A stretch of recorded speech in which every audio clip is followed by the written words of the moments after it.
I never knew much about people until I took one apart just to see how it looked. Well, damn! Hello, everybody. Welcome to drumroll. Forget me not. This is a demo. It's a very interesting demo, and as you can see from the very amazing and terrifying animation of the Eggy, no, this is a demo, and I played a little bit of this. Oh, she just no. All I can think of this is Canada the Ripper. So without any further ado, we're gonna start a new one because I forgot to click record earlier. Thank you for downloading the Who Can Be Found on DVD.com. All of this can be found on Disney page, Milkwater official. So don't be afraid to interact with them. I hope that there will be a few things worth reporting. Swearing, blood and gore, mentions of sexual themes, and mentions of abuse. Also, don't forget, save very often. Let's continue. Go. Russia, no. Get your own game. Also, I have a cold. Again. But the weather's beautiful. It's hard to believe. Even now. That's all that really happens. What happened?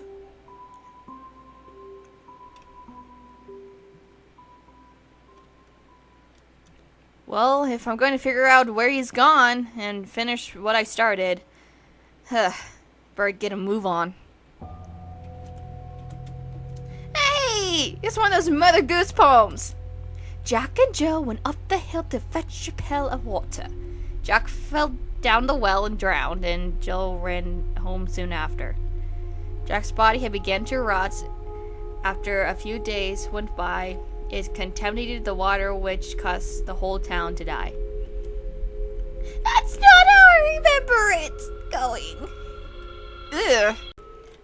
If Jack fell down the well, then I would definitely follow Jill. Like, bye, bitch. Like, it's your fault now. It's just an old clock. It seems to be broken though. Just some sketch papers. Nothing of interest. Some old letters. Take them. Tray of a pile of old letters. Oh. It's these letters. Why are they important? Opened it? It couldn't hurt. I got 5 bags of chocolate blueberry cookies! Oh, cookies! I love cookies. Cookies. My favorite are Oreos. Which I think Leanne has definitely pointed out a few times. That I love Oreos. A little too much. What's in here?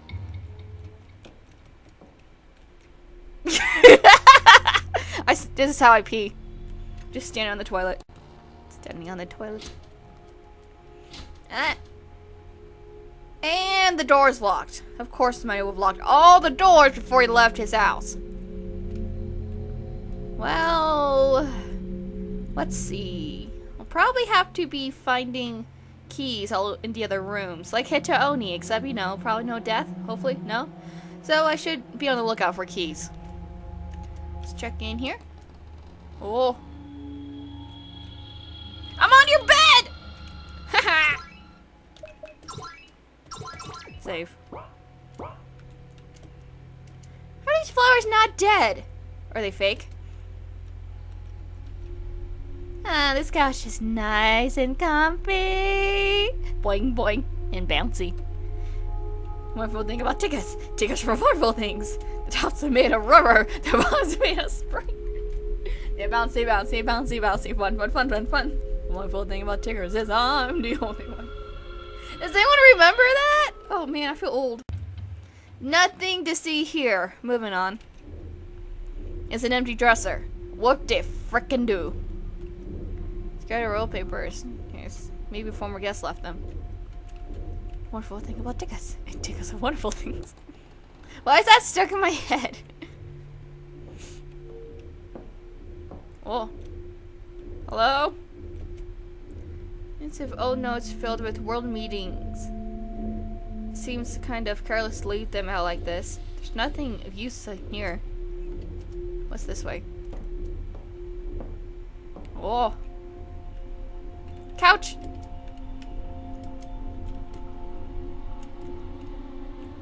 Couch! Oh! My light just flickered! Power nut!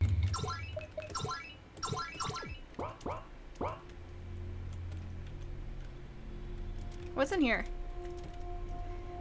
I don't need to go outside right now. That leads to the back door? Okay, what's in here? What's in? Are you What's in here? Go. They look good today. But now's not the time for that. It's like Super Saiyan Vegeta. Gonna go home. Just turn Super Saiyan in front of the mirror. Strip naked and... I should check around down here first. Oh, come on! I forgot where to go! Wait, I think I remember. I think I recall this ports here. Looks like there's something that's underneath these floorboards. I shall try to sort it out. Check it out! It looks like a key. I wonder if this key opens the library. Well, better go find out.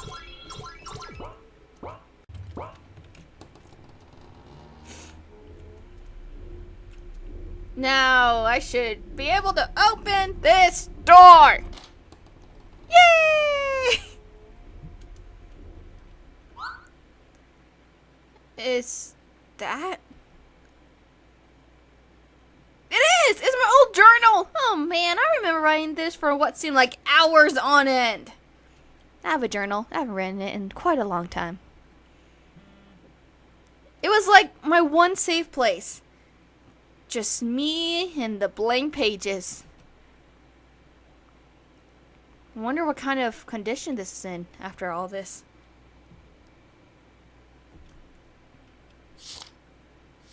Reading! We're reading! Some pages are missing. Oh well, I guess I have a few minutes. I'll look for them real fast. Let me see which ones I'm missing first. 8th of May, 1945. Hey, General. It's Alfred here. What's up? Guess what? The Axis finally surrendered. This nightmare of a war is over. I'm glad. I'm happy. Look at my face. But I feel like I'm missing something.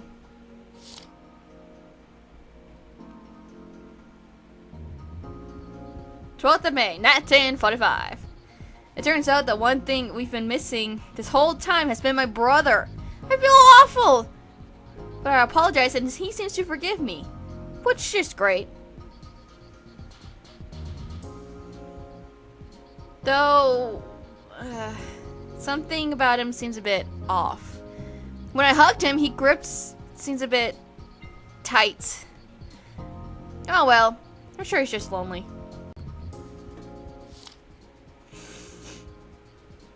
My clothes don't finish the time at all. 12th of May, 1945. Something's wrong. I've been talking to Mattie again to make up for lost time, and he seems to be acting odd. His eyes tend to shift back and forth whenever he talks to one of us. Also, this might sound a little crazy, but when I saw England talk to his neighbor earlier, I swear Mattie almost looked jealous. And is it just me, or does it seem to be hanging on to people's arms when he talks to them? Almost like a child holding on to a favorite toy to keep other children from playing with it. Mine! I'm probably just reading far too into this. After all, it is Mattie we're talking about. He wouldn't do that. 3rd of June, 1945. No, I was wrong. I was wrong this whole time. Mattie is, well, I don't know what happened, but this is not the Mattie I'm used to know. You're somebody I used to know. Something's happened to him. He's been injured. Not physically, no. No scars, no blood, no stitches, no scratches. But mentally, something inside his mind just broke. Like Thanos. They say the mind is a fragile thing, like glass. It can be shattered easily at the right amount of pressure. I think whatever pressure Mattie got under, his mind couldn't handle it. It shattered. And from the broken pieces came this. Okay, I had to turn the volume down. I don't know when it happened or why, though I have my theories. All I know is that this is a completely different Mattie. And frankly, I'm scared. So, we have the pages up to that point, huh? Better than I thought, honestly. Let's see what we can do about this. Book! A cot of! Oh, my children's new books. Looks like they've been gruesome. Oh, no! I've always wondered where he got these ideas from. Ugh. Canada is actually a really violent place. Oh! These are Mattie's notes. Wonder what they say. I never knew much about people until I took one apart just to see how it looked. Well, damn! These are some of Mattie's old journals. Who knew we were similar in that way, but... I don't even want to know what's in them. I do! I want to read! Oh! It's another Mother Goose poem! Mary has a little lamb, its fleece as white as snow, and everywhere that Mary went, the lamb was sure to go. She brought the lamb to school one day, the kids let out jizz.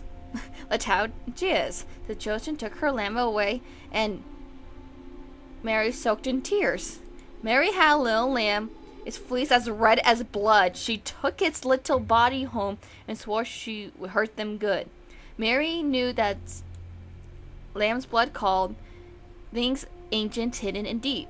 As Mary painted signs of old, never did she weep. Mary had a little lamb, and it made her something scary. Now I dare you look in the mirror and whisper Bloody Mary! That's more messed up than the last poem. Who came up with those? It's perhaps in activities. Oh, Jesus. Mattie is acting weird.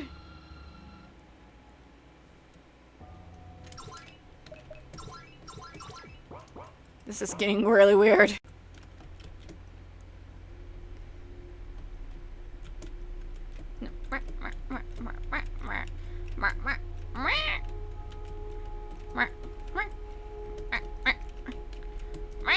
That needs to be fixed. There's like an invisible wall there. Apparently, to some people, when I am sick, not only do I sound English to the British, but I also sound Australian to some people. And or Irish. It's a book of facts. I send these around from time to time. Let's see, maybe I can learn something cool from here. 1. The FBI estimates that at any given time there is about 35 to 50 active serial killers in the United States. 2. In 1894, a priest violently saved a 4-year-old from drowning. This boy was Alfred.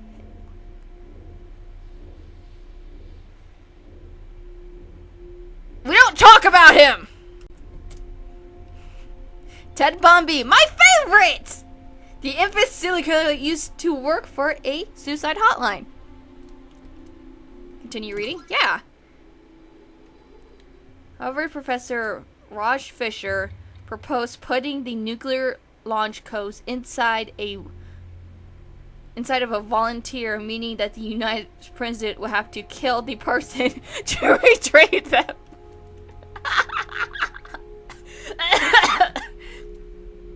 That is genius. The Pentagon rejected this idea. Why? It's so beautiful. I feel like a lot of people are gonna look at me now and be like, what's wrong with you? But that's a great hesitation thing. Like, hey, Mr. President and or Madam in the future, if you want to nuke this country, you gotta kill this person in order to get the codes. Oh, and by the way, we put them in the most favorited person in your life. Like, could either be husband, wife, son, daughter, best friend, vice president. Trump would do it in an instant.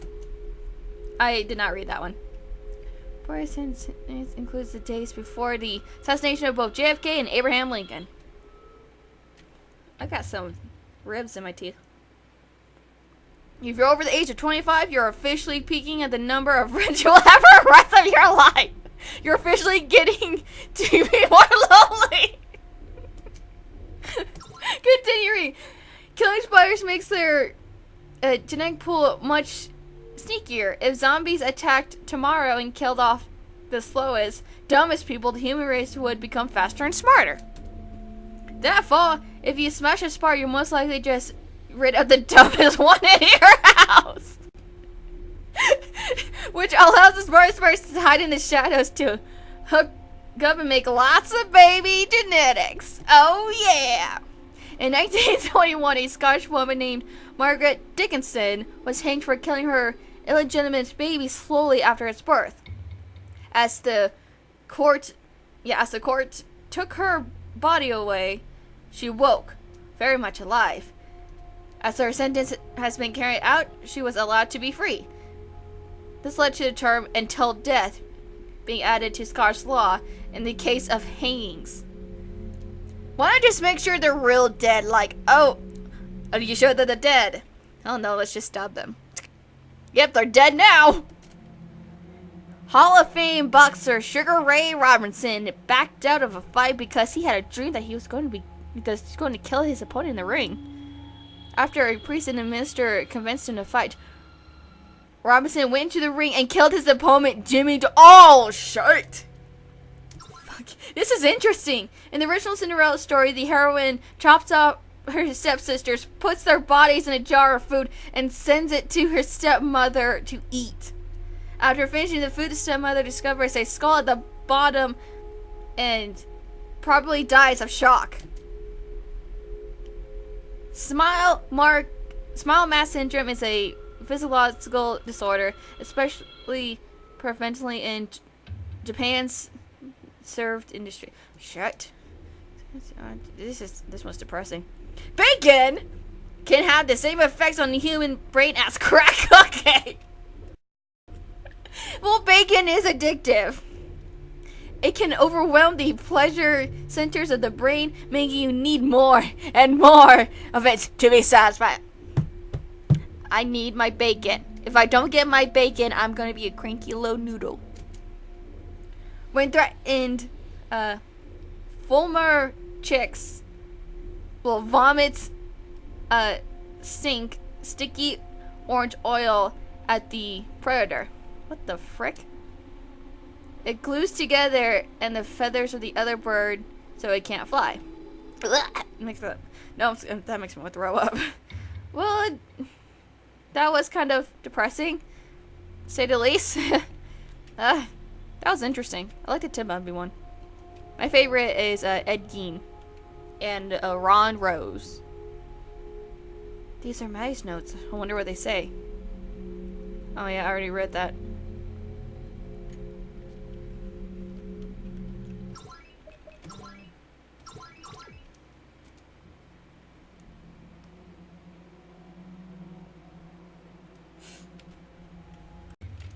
Okay, I explored the entire library. Let's check out another room.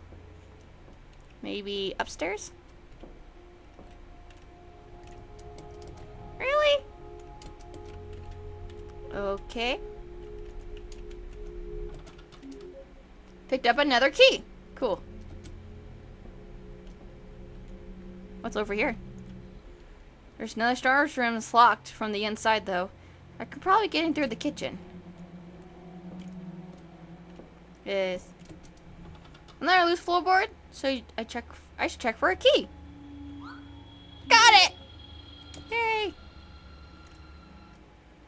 I can go to the kitchen. There's something on the floor? I swear, I see something on the floor. Plates. Jar. Pie! Cookbook. And there's anything interesting in the kitchen. Papers! Oh, it's this entry. From right after we first found out about all this. England, France, and I think we were here. We were making dinner together and getting along surprisingly well, and Mattie said, "You know, it's nice doing things like this together, all four of us." Yes, it's rather pleasant, isn't it? Alfred, don't eat the entire cherry. Don't eat the cherry tomatoes. We need those. But I like them. Ugh. I'm glad you're eating vegetables, but wait until dinner's ready. Where's the alcohol? Franz, you're not going to make one of those dishes where you light it on fire, are you? Of course I am. What else would I need alcohol for? Well, to drink it for one. Don't ruin our cooking utensils with your bloody fire food. Well, technically it's Maddie's stuff. I don't mind. I remember him being really quiet that day. I mean, he's always quiet, but I remember England and France just arguing and he started laughing. LOL. France puts the alcohol back. No, I need it. You frog-faced git. Can't you cook something that doesn't involve being a royal mat? No! Everything needs to be on fire! I'm not a royal mat, but this is how you flambe your dish. Hey, Mattie. Aren't you gonna stop them? I don't know. Should I? They seem to be having fun. And they have so few opportunities to have fun, don't they? What? Hey, Mattie, they could hurt each other. We should stop them. I don't know. They're adults, right? Perhaps I need to talk to you about something. The conversation... Oh, this concerned me some. I had been noticing some strange behaviors for him for a while, and it was hard to approach him for a long time. I had a feeling that was what he was talking about. Okay, what is it? You've been avoiding me, dear brother. I don't appreciate being avoided. Oh, shit! What? No, I have... Don't lie to me, Alfred F. Jones. It's not very nice. Mattie, what's with you today? Matthew, do you feel alright? You look a bit worse for wear. Oh, I'll be just fine. Matthew, this behavior of yours is... How about your behavior, Is it okay to completely ignore and forget a family member? Answer me that! Ignore then. Matthew, what are you talking about? World War II? Look, we're terribly sorry about that, but we were all under a lot of stress, and I wasn't aware stress could sever the bond of blood from the womb. Womb? You didn't come from anywhere! We found you! You were adopted! What? No, that's not what happened! Okay, I'll admit that I haven't... that we shouldn't have treated you like that, like we did. We were wrong, but... No, but I don't want to hear your excuses. Matthew, what do you plan on doing with... Does he have a knife? I've heard enough. We'll settle this my way. And in the end... Look at those eyes. You will love me! Fluttershy much? Yeah. That really hurts. What happened? I knew he was strong like I was, but I guess I never really fully believed he could or would do that. So what did he do? Oh, he just knocked him out. Then I remember I woke up. And he was herding us to a cage. Cheeseburger. And then I wrote this journal afterwards. 13th of June, 1945. How ironic that I write this entry on the 13th, the day of the number of bad luck. We certainly had our fair share of bad luck today. I finally figured out what Mattie is. There's a word for him. It's a Japanese word that I remember being taught once upon a time. I don't remember. How about yandere? I don't remember how or why, but this word seems to fit Mattie perfectly. Yandere. I knew it! Broken, obsessive, violent even. Hurting others for the sake of an insane brand of love. These are all things Mattie has become. Same Mattie who once insisted that he liked to win his independence passively, with no violence. That sounds Canadian. It's the same Mattie who just locked all three of us in a cell while France shining a knife. France, England, and I. The closest thing Mattie has to a family. All three of us are now trapped in a dark, dirty cell. I can't help but wonder what's going to happen to us. I hope we'll be safe. What is happening? I remember all of this like it was only yesterday. We definitely have been through a lot. It probably was yesterday, judging by your clothes. Well, let's see if I can find anything that can help me get out of here while I'm at it. Are you locked in or something? Go through here? Go through here? No?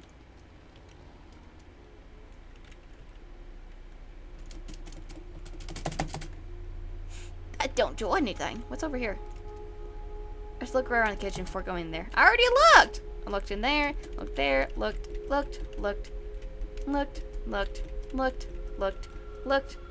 What's this? I can't read it. The ink's dripped. Looks like there may be some numbers on it, though.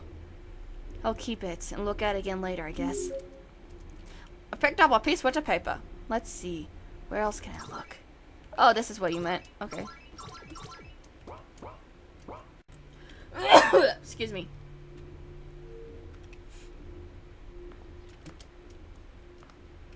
Hey, floor! Picked up another key. Why the heck are there freaking keys buried under the floorboards anyway? Fire. These are some fine china. You used them when Mattie had other guests over. Jeez, he even left out old food. Probably not his fault. Looks like some wine from California. Why does he have this? He could get much better wine from elsewhere if he wanted. I don't know. I kind of like California wine. It smells like Kool-Aid. Why would he have hot Kool-Aid?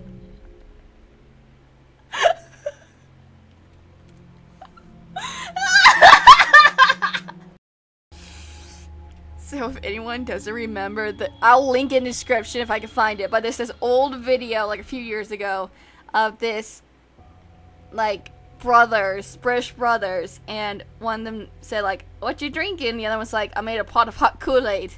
And then this just argument breaks out. Oh man, I haven't seen that video since before Kyle and I started dating. That's how long ago it was. Oh man, I think I just started recording when I saw that video. Oh man, that made me so happy. So can I go in here now? Can I go in here? I don't need to go outside. Okay, can I go this way? And can I go upstairs now? Check down here. I checked everywhere. I never want to go down there again. There could be something. Let's go! Yikes. Oh, there's still looks like I just remembered it down here.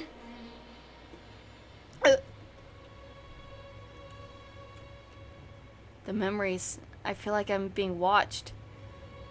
Let me just get whatever might be down here and get out. Like this paper. Paper? Oh, it's another journal. Oh, I remember this. 28th of June, 1945. Like over 10 days later. Wonder why no one's come looking for us yet. We've been missing for a while. Though, maybe it hasn't been that long. It feels like I've been down. Looks like it's been a long time though. The food we get isn't safe. But we have no choice. There's nothing else to eat. I gotta clean my glasses real quick. As I read. I see Mattie preparing the food before. No, wait. I've seen Mattie prepare the food before. Puts small amounts of poison in it. And I made my glasses worse. No wonder I feel so weak. Sometimes, when he walks past our cell, I can hear him muttering something under his breath. And saying things. Possessive things. Colt and Lorraine. Are they born yet? 1945. And maybe? Terrifying things. And I can't help but feel it's our fault he's become like this. If I think about it, I can still taste the poison in the back of my throat. It's a miracle we survived this, to be honest. What the heck happens? I have to get out of here. Too many terrible memories. This is taking too long. Every second I spend is another second Mattie has to possibly capture more nations. Just realized I don't know how he manages to capture. I know England and France are free. Or, sort of. He watched them like a hawk though. I know he has Cuba and Seychelles. I remember the day I went to visit him with an inking in my mind. Something had felt off for a while. And I remember overhearing some of the girls say they haven't seen Seychelles in a long time. So, as much as I really didn't want to, I had no choice. When I got to Mattie's house, however, my suspicions were sadly confirmed. He's done something, and I hoped he would never go far enough to do it. He took me downstairs and showed me an unnerving sight. The cell that previously held the rest of his family, including me. Now had Cuba and Seychelles sitting inside. Simply stared in horror for a second before remembering my cover. I asked him if he had kidnapped them. His reply unnerved me more than it possibly should have. I don't like the term kidnapped. I prefer the term taken indefinitely on a forced trip. See? Doesn't that sound nicer? No, it doesn't! Mattie went upstairs, humming a cheerful tune, and I went to the other cell that helped the unwilling guests.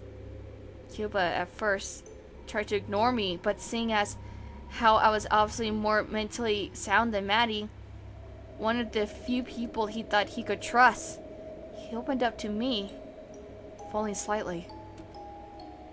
The only thing I got from speaking to Cuba was that Mattie was using some sort of sleeping medicine, hiding the food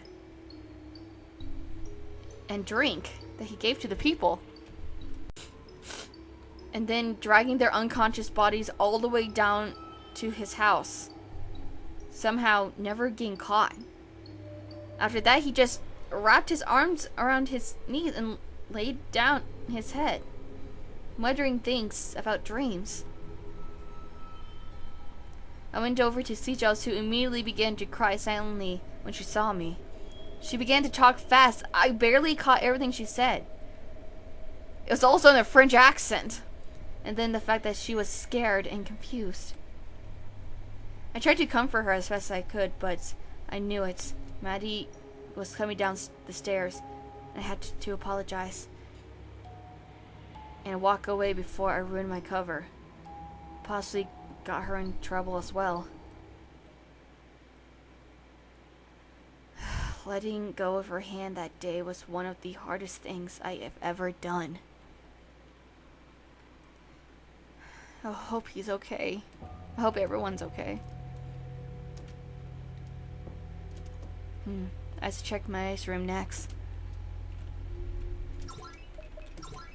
This is getting creepy. I want to finish this demo.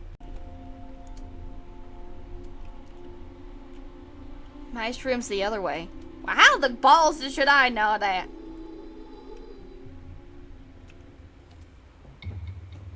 Ow! It's a long hallway. This is my room. I doubt there's anything in there, but wouldn't it hurt to check? Why do you have a room in your brother's house? And why do I get to walk on everything? Picked up another key.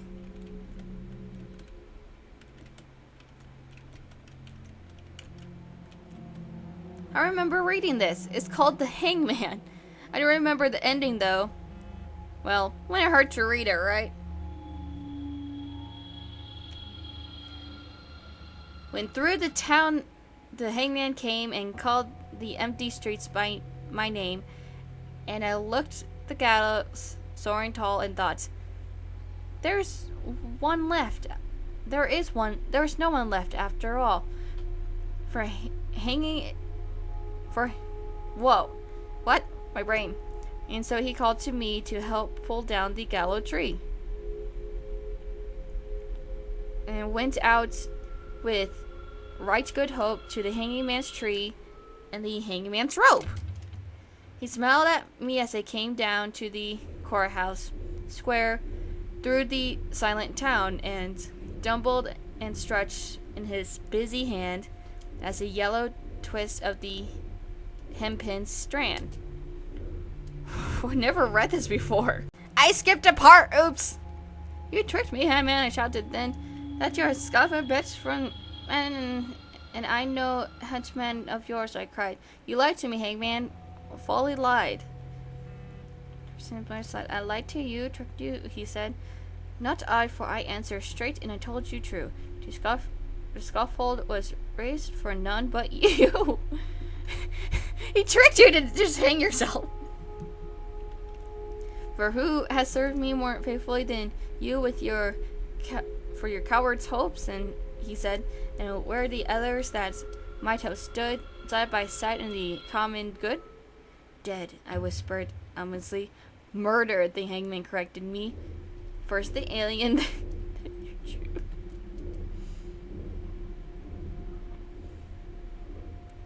I did no more than you let me do.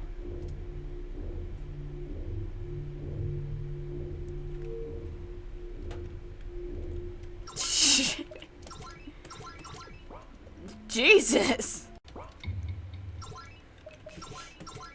Double save.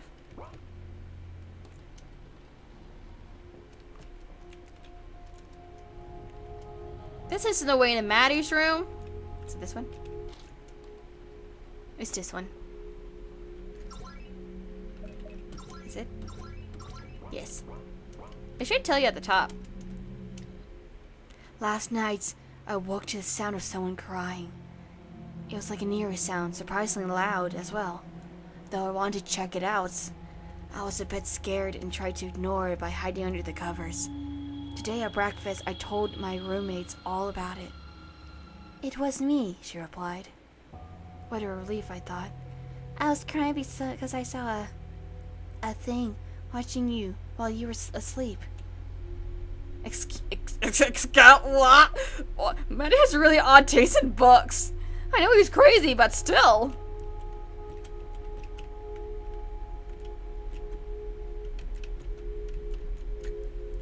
I woke up to find my son standing by the bed, staring at me inches from my face with a huge grin on his face. He just stares and grins. What are you doing? I finally asked. Nothing, he grins. Nothing, still grinning. At this point, I realize he has his hands behind his back. What are you holding? Are you holding something? No, I looked away. He hid our largest carving knife behind his back. It's this stuff that gives him all these gruesome ideas.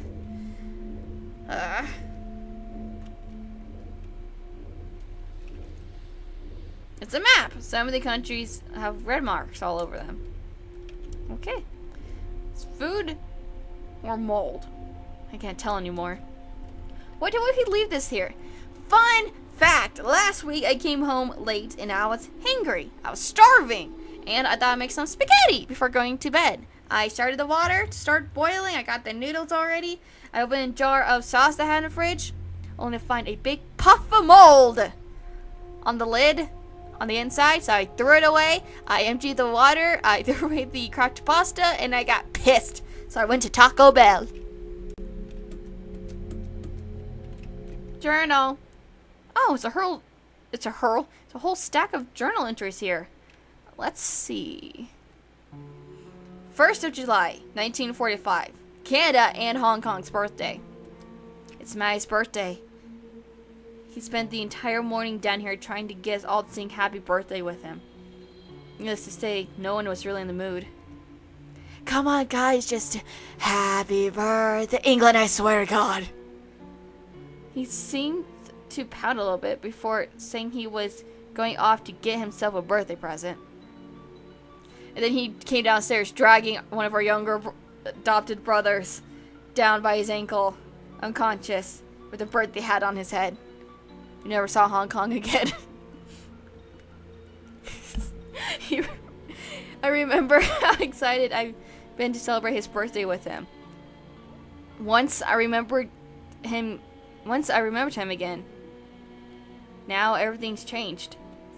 My brother has become an object of fear, terrorizing us on a daily basis and forcing us to ingest trace amounts of poison so we wouldn't have the energy to escape.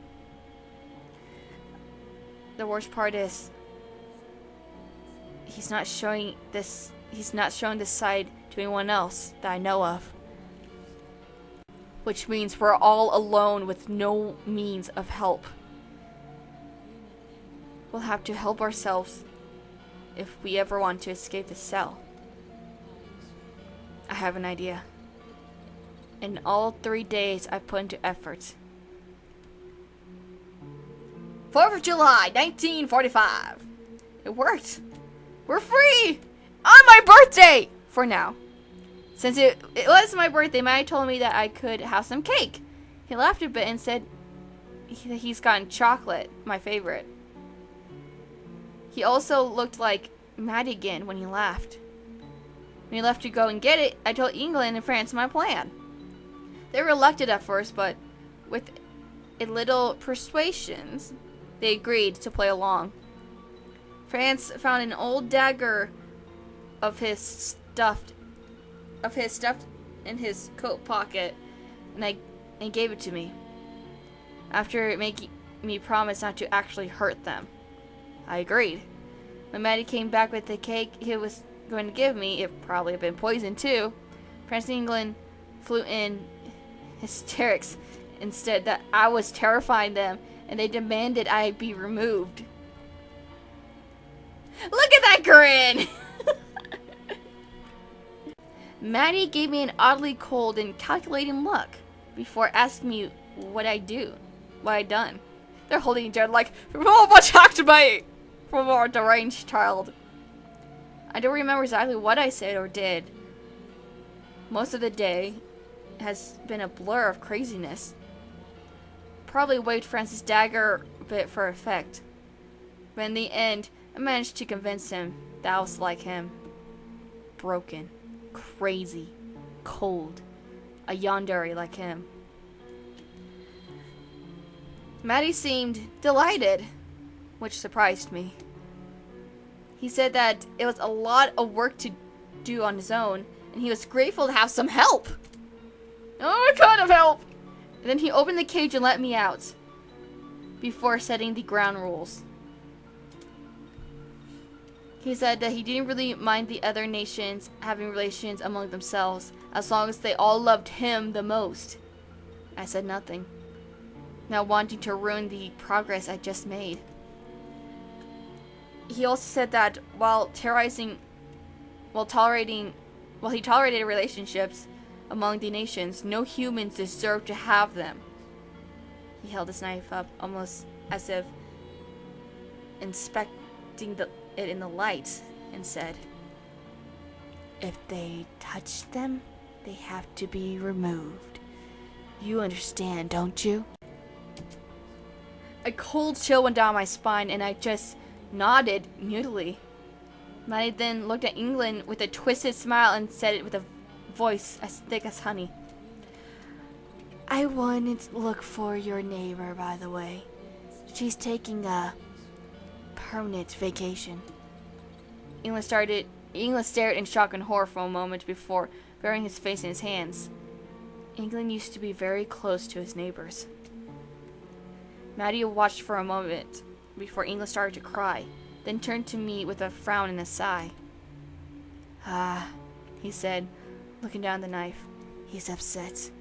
I don't like it when my loves are upset."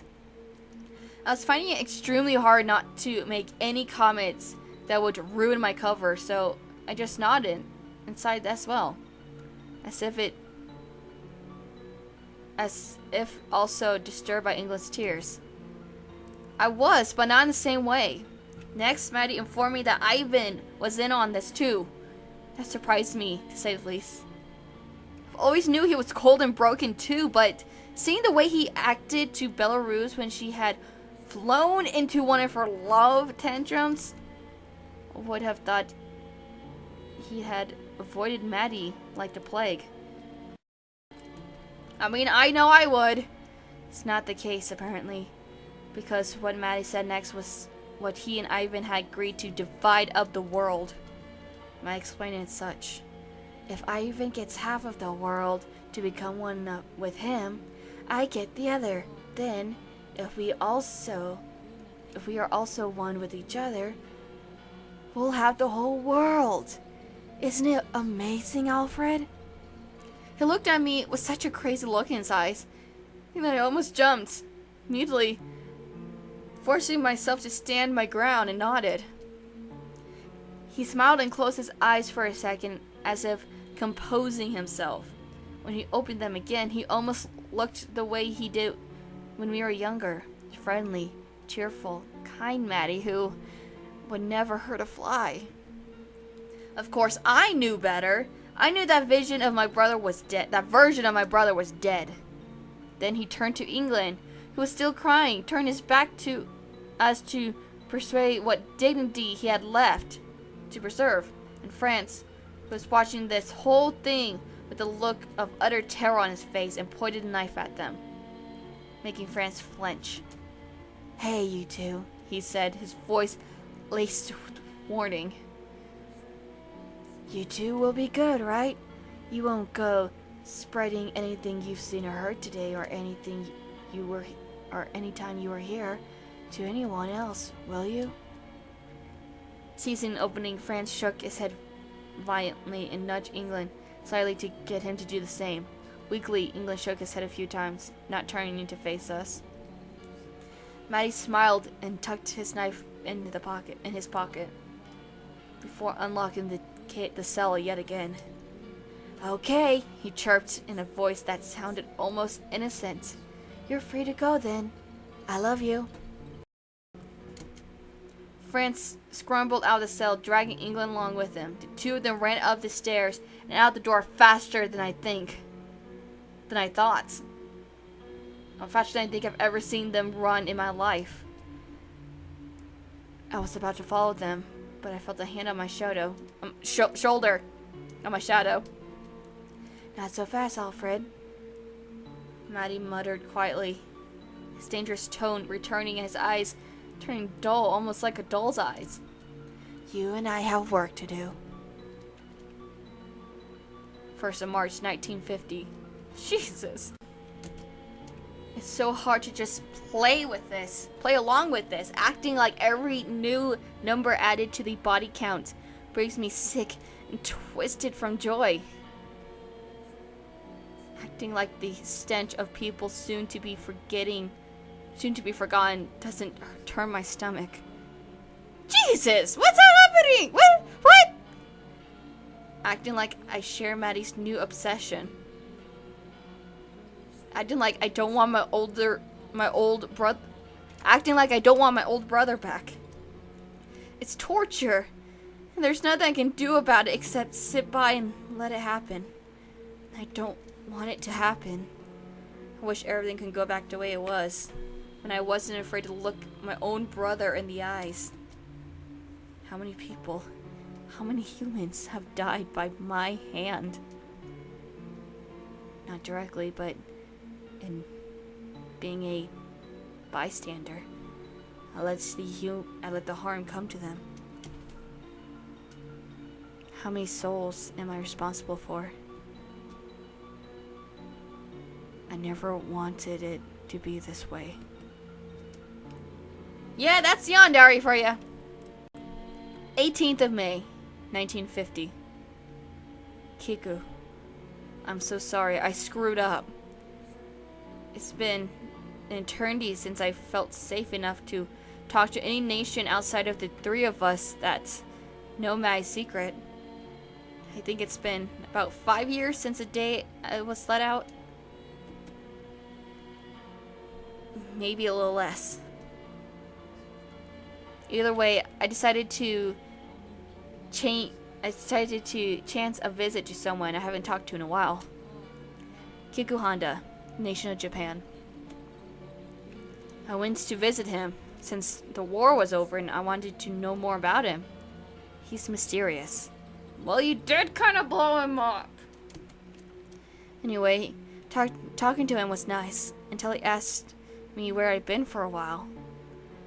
I tried to find a way to explain it without mentioning Mattie. They seemed to be unable to see through my excuse.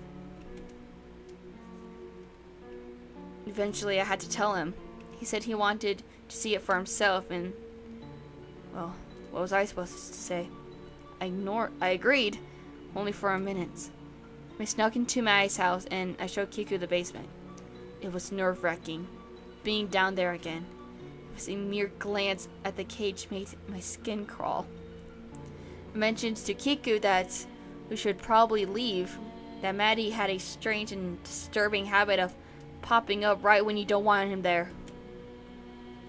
He looked out at me, seemingly concerned though.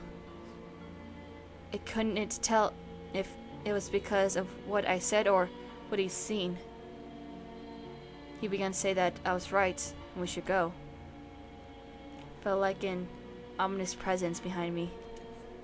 I jumped, startled, and whipped around, finding myself staring deep into a doll-like purple eyes of my brother.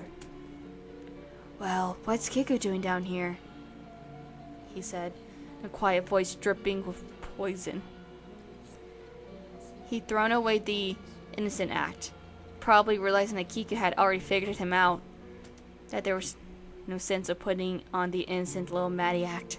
Jeez, how long is this? Kiku's eyes were wide. Maybe he wasn't expecting Mattie to appear out of seemingly nowhere. I took a step forward, creating a sort of wall between him and Mattie. Mattie, I can explain, I started. He just put his hand up to quiet me, a sinister smile directing No need. I understand completely. He pushed me aside and crossed his arms, staring at Kiku. You know too much. I can't have you spreading what you've seen. You'll understand, right? Mattie reached into his pocket and pulled out a knife. Kiku's eyes widened. fear shock. Ah! Mattie, what do you think you're doing? Is this really worth it? I said, putting a hand on his shoulder. He just shrugged it off and began achieving on Kiku. Kiku grabbed for his katana, realizing he hadn't brought it with him, slowly beginning to back up to escape. You know what has to be done. Mattie raised the knife. Kiku's back hit the wall, and I ran forward to try to grab Mattie's arm before he stabbed him. But the blow never came. Instead, Mattie flipped the knife into the air, catching it by the blade so as not to injure himself. He held the knife out to Kiku, who only stared. You know too much. So, you work for me now, Kiku Honda. I just about fainted on the spot. Japan was going to be okay. Jesus! He seemed shaken as well and just barely managed to clasp his hands around the knife. What do you mean? Yes, quietly, looking into Mattie's eyes. I mean, you know, anyway. You seem capable. Work for me, and live here too. Just do what I tell you and you'll be fine. Kiku, still half stunned, I suppose, only nodded mutely. Mattie smiled with... This is going on so long. Just be a good minion. Do what I say. Don't spread things to others and don't blow my cover. That's all you have to do. Easy, right? He said, tilting his head. A smile as sharp as a knife Kiku held. Aye, Kiku said, bowing his head in defeat. I'll do whatever you say. Excellent. Kiku glanced at me as Mattie turned on his heel and walked away. I felt a sudden rush of guilt.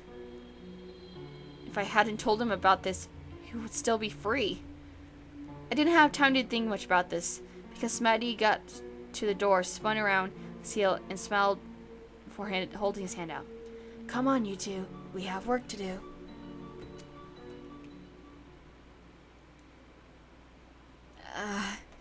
Yeah, I remember that.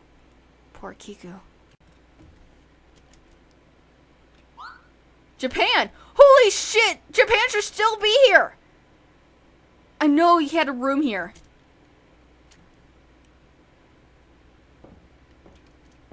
I'm not controlling it.